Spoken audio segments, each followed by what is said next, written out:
जय हिंद दोस्तों, कैसे हैं आप लोग। प्रीलिम्स को बच चुका है अब सिर्फ एक हफ़्ता। तो आई होप आपकी प्रिपरेशन बहुत अच्छी चल रही होगी। जो लास्ट का एक वीक होता है, ये होता है हमारे लिए गेम चेंजर। ठीक है, क्योंकि इसी में मेक और ब्रेक होता है हमारा प्रीलिम्स पास होगा कि फेल होगा। ठीक है, तो इस एक हफ्ते में क्या करना है, इसकी आप पहले एक एनालॉजी समझिए। देखिए, अगर आप स्पेस में जाते हैं, मान लो आपको एक स्पेस मिशन में जाना है, ठीक है, और आपको स्पेस में करना है ट्रैवल। तो सबसे पहले ऐसा नहीं होता कि आपने आज डिसाइड किया और आप आज ही चले गए। इसके लिए आपको करनी पड़ती है ट्रेनिंग, है ना। ज़ीरो ग्रेविटी में अर्थ पे ही आपको ट्रेनिंग करनी पड़ेगी, ताकि आप अकस्टम हो जाए उसके लिए, और आप जब स्पेस में जाए तो आपको अजीब सा न लगे। ठीक है, आप पहले से उसके लिए प्रिपेयर्ड हो।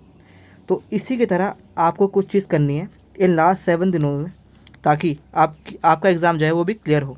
तो क्या करना है आपको, क्या करना है, तो देखो, लास्ट के 7 दिन आपको पहली चीज़ 2 चीज़ करनी है।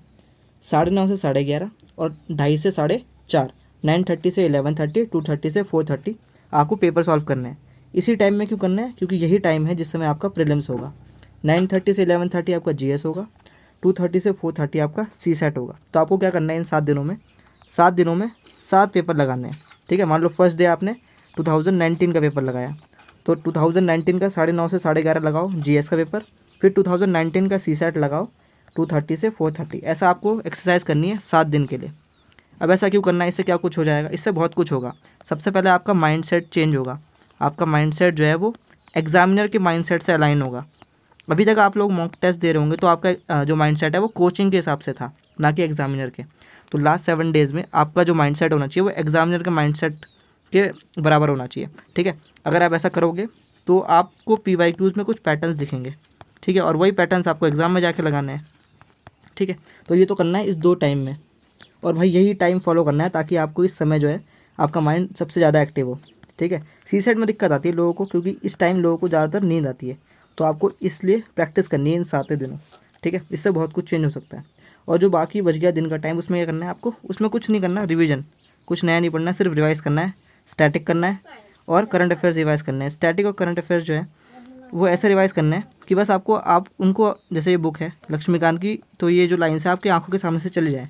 ठीक है, वर्ड बाय वर्ड नहीं पढ़ना, बस आपको एक बार देख लेनी है किताब। उसके बाद सी सेट में क्या करना है, तो सी सेट में आपको फॉर्मूलेज रिवाइज करना है और रीडिंग कॉम्प्रहेंशन की प्रैक्टिस करनी है। नेक्स्ट है क्या नहीं करना है, तो सबसे पहले आपको मॉक टेस्ट तो बिल्कुल भी नहीं देना है। ठीक है, मॉक टेस्ट इसलिए नहीं देना है क्योंकि आपको एग्जामिनर के माइंडसेट से अलाइन होना है, ना कि किसी कोचिंग के माइंडसेट से।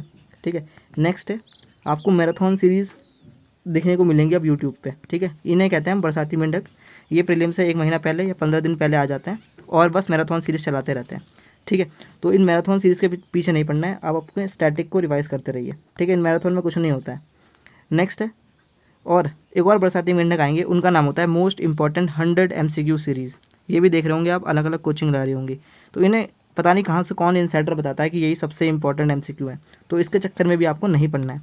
उसके बाद तीसरे तरह के बरसाती मेंढक आएंगे, ये लोग इंडिया ईयरबुक की समरी, PIB की समरी और डाउन टू अर्थ की समरी। ये समरी लेके ये बरसाती मेंढक टर टर करेंगे, लेकिन आपको इनके टर टर के पीछे नहीं पड़ना है, आपको अपना स्टैटिक रिवाइज करना है। ठीक है, इनसे क्वेश्चन बनते हैं लेकिन आप उन क्वेश्चन को रिटेन नहीं कर पाएंगे एग्जाम में, इसलिए आपको ये सब अवॉइड करना है। तो सिर्फ वही पढ़ो जिसे आप रिटेन कर पाओ एग्ज़ाम में। ठीक है, तो ये हो गया क्या नहीं करना है, हमने देख लिया क्या करना है। ठीक है, अब कुछ लास्ट में कुछ ज्ञान लीजिए।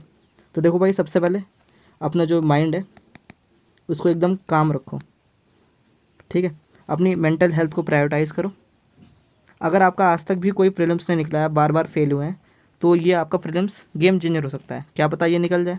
ठीक है, और अगर आपने अच्छे से स्टैटिक पढ़ा है और ढंग से PYQ एनालाइज किए हैं, ठीक है, और करंट अफेयर्स हल्का फुल्का पढ़ा है, तो आपका प्रीलिम्स 100% निकलेगा।